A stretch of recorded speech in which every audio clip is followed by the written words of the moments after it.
Good morning, everybody. I have a task I want to take care of, and as you can see by my attire, it's not exactly warm out here.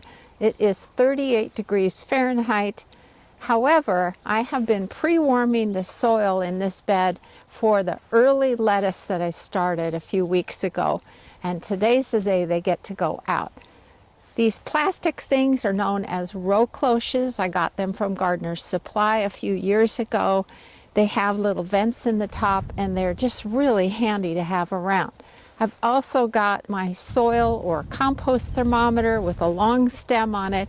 It's stuck in the soil, and it says the soil temperature is about 40 degrees, and lettuce really does well when the soil temperature is between 40 and 60 degrees. So today's the day. I know these cloches will protect them from freezes, and this is a great time to get them started. I've done this for years and it works really well. And of course the wind just started. Woo, this is a nasty day, but I really want to get these lettuce plants and some pak choi into the ground as well. Now you can see the plants a little better. So the first 3 rows are bower lettuce. I've grown it for years and it's fabulous, so productive and so tasty in salads. And then the plants with the larger leaves are pak choi. The first thing I need to do is move these cloches for the time being.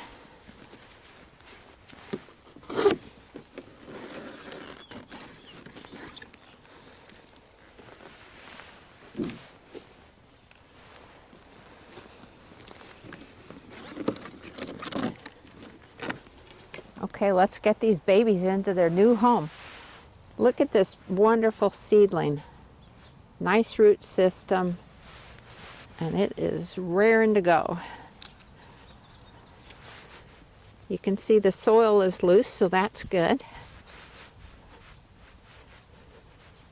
And I'm just going to give them a little bit of a press around it so the soil is making good contact with the roots.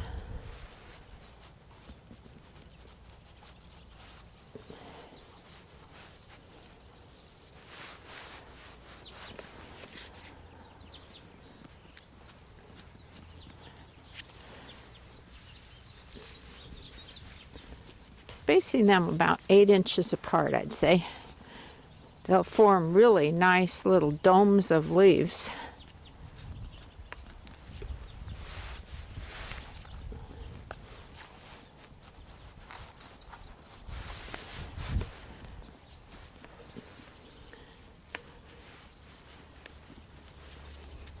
Okay, they're all planted, and what a lovely sight it is to see something green growing in our vegetable garden. So first crop in for the year, unless I count the garlic that we planted last fall. Now to get them covered up with the cloches again.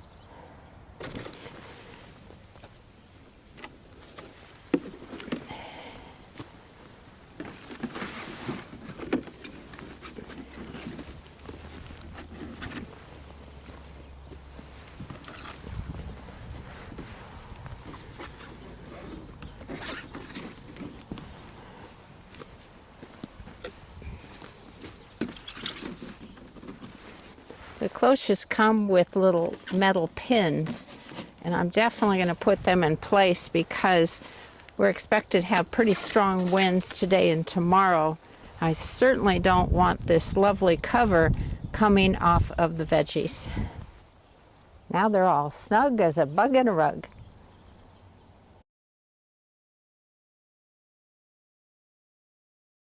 Not far from the lettuce bed is our garlic bed. We planted our garlic last fall, which is the best time to plant garlic, and specifically on October 19th. And I've got something very cool to show you. The garlic is up. How cool is that? Now we used some shredded corn stalks as a mulch over the bed. You always want to do that in the fall because it will help prevent frost heaving, and you don't want those garlic cloves to be pushed up out of the soil. The thing is, some types of mulches do mat together, and in the spring that can make it difficult for these little guys to emerge. especially if you use grass clippings, because those really do mat together. So now is the time that you could just gently move the mulch aside to help those little sprouts come up. There's one right there.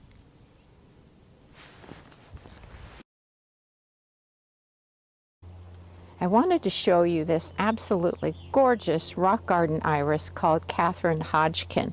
I bought the bulbs a few years ago from johnsheepers.com, and aren't they just stunning? And when you consider the fact that it has been so cold at night lately, it's amazing they look as great as they do. This is specifically Iris reticulata. They're super easy to grow, and as you can see, very early to come up. And if you look at the edge of this bed, you can see that I planted them in sort of an arc going along the edge. They have really formed nice clusters, so I think I should be able to start dividing them so I can enjoy them more.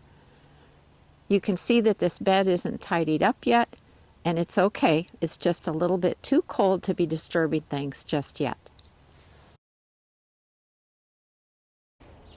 Well, it's a couple of days later, and it is just as cold, but I have a task I really need to take care of. I've been procrastinating a bit, but I've just got to bite the bullet today and get it done. And that is the planting of my gutter peas. Now, if you've been following me for a while, you know that I use this British method for starting peas and then quickly transplanting them into the garden. If you're not familiar with it, the concept is that you thickly plant peas into some guttering and you let them grow a little bit and form a nice mass of roots within the gutter.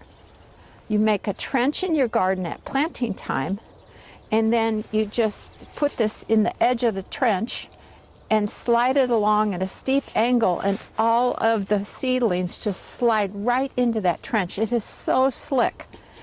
I initially thought maybe I wouldn't use this method this year. I don't know why. And then I thought, you know, why mess with success? So the peas that I'm going to be planting are called Green Arrow. They are a shelling pea. We really love them. If I don't have enough for all 4 gutters, because as you'll see, I plant them quite thickly, then I've got some backup varieties that I'll show you.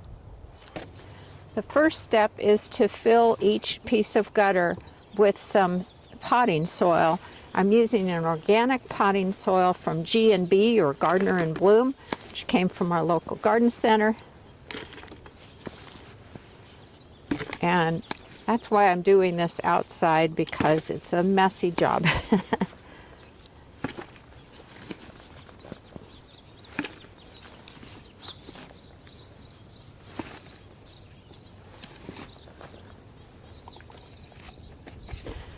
My goal is to have about 3 inches worth of potting soil to plant the seeds into.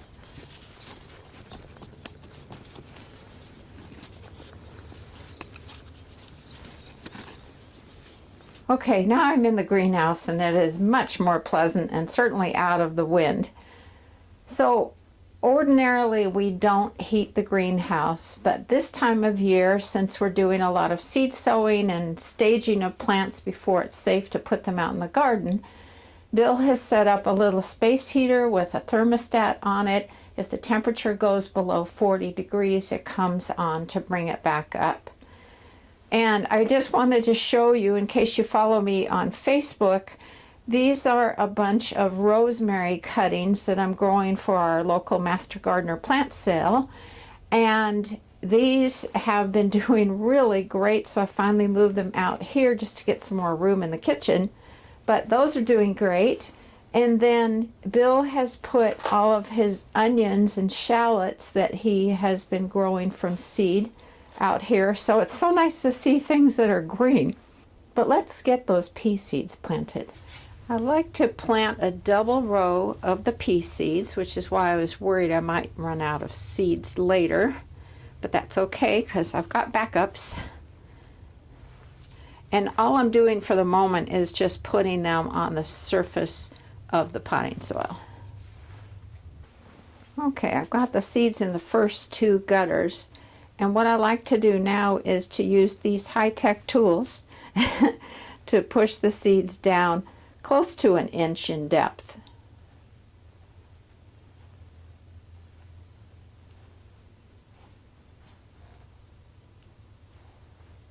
And I'll probably top it off with a little bit more soil. Now I just need to water them in, and I'm hoping that the seeds will germinate before I need to post this video, because pea seeds typically germinate quite quickly, and it would be so cool. It's a couple of days since you last saw me, and believe it or not, the temperature is supposed to get up to 70 degrees today. That is crazy. We'll have nice weather today and tomorrow, and then we're going into a period of rain and temperatures back down to the 30s and 40s. It's enough to drive me nuts, but I'm going to enjoy the nice weather while it's here. I've got my sun hat on and sunscreen on, so always remember sun protection when you're outside. Now, if you're wondering what these jugs are here, that's part of my winter sowing project. It's where you sow seeds outdoors and leave them out all winter long, which sounds crazy, but things are germinating, and I wanted to show you the 3 plantings that are looking good so far. And I also wanted to mention that I'll put a link to my winter sowing video in the description of this video on my YouTube channel. So if you're unfamiliar with the process, you definitely want to check it out and then do it for next winter. So here are the 3 plantings that are doing really well, and of course they are more cold tolerant, so I'm sure that's why they've germinated. So what's in here is arugula. This one has red Russian kale in it, and this is corn salad, also known as mosh, and that's a very cold tolerant green. I brought them inside to our greenhouse because I wanted to keep an eye on them, and I'm hoping to at least plant out the arugula very soon because, again, it's cold tolerant, so it can go out in the garden. That's pretty exciting.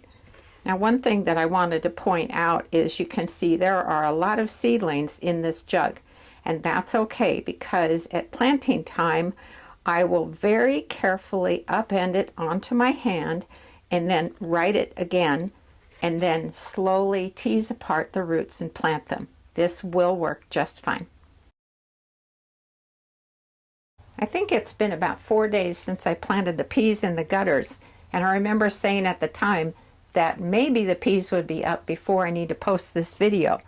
Well, so far, these are the only ones that are up, but hey, it's a start. The other thing that I wanted to mention about the peas is that I will put a link to a video I shot 2 years ago on the whole gutter pea process, and it's from filling the gutters with soil, planting the seeds coming up, and all the way into when I transplant them out into the garden using the sliding method that I mentioned earlier. So be sure to look for that link in the description for this video on my YouTube channel. Every year we're really good about rotating our crops. I have a little plan that I use each year, and I save previous year's plantings, and I look to see where everything grew and where would be a good place to grow them. And this year I'm going to grow the pole beans in these 2 beds. And that means I need to put up the arbors that they will climb on this growing season.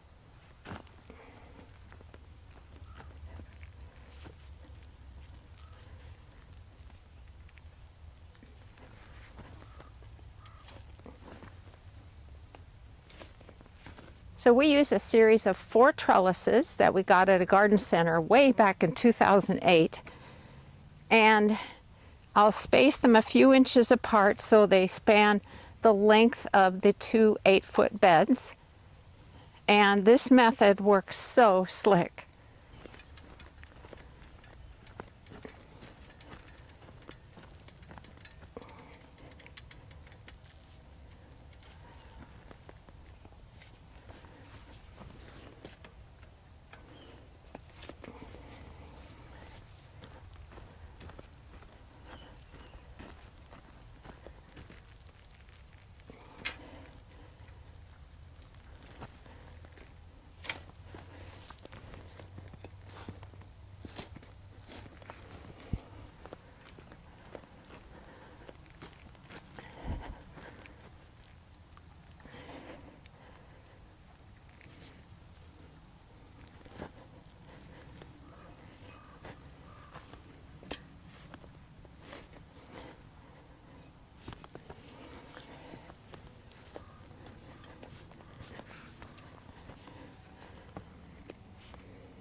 Now I'll get a tape measure and fine tune it so it's all evenly spaced.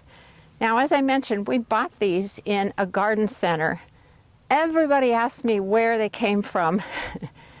And they were from a Kroger's garden center.